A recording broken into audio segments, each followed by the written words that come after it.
I'm Anthony Perlas, and this is the Catholic News Herald. Darkness illuminated by a candle.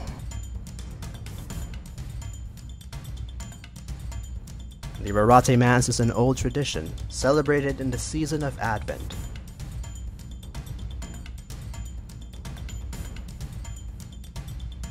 Parishioners span from several parishes, and I had a chance to interview one of St. Anne's parishioner, Chris Lauer. He opened to us his exciting role, its turnout, along with his experience a decade after he last attended one. The request came from another individual, a gentleman named James Blake. Very good turnout for such short notice, low publicity at 6 o'clock in the morning. So a lot of the folks here were able to get up real early and come on out in honor of Our Lady in the Advent season. I first attended one about 10 years ago in Sacramento with Father Bird from the Fraternity of St. Peter. And it was such a beautiful Mass at that time. I was really excited to be a part of this one.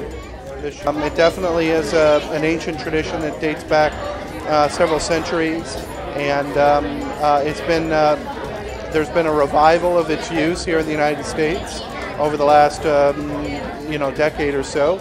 Chris Lauer's group, Quatus Fidelium, raised over $12,715 on its funding drive for the Diocesan Latin Mass.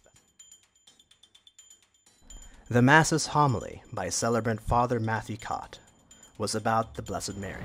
She who was perfectly attuned to the slightest movement of the Holy Spirit, whose intellect ruled her person.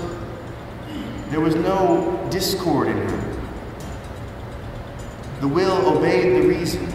The passions obeyed the will. Everything in her was tranquility and order, such that when something happened outside of her, like the slightest touch on a still pond, it would send ripples through her being.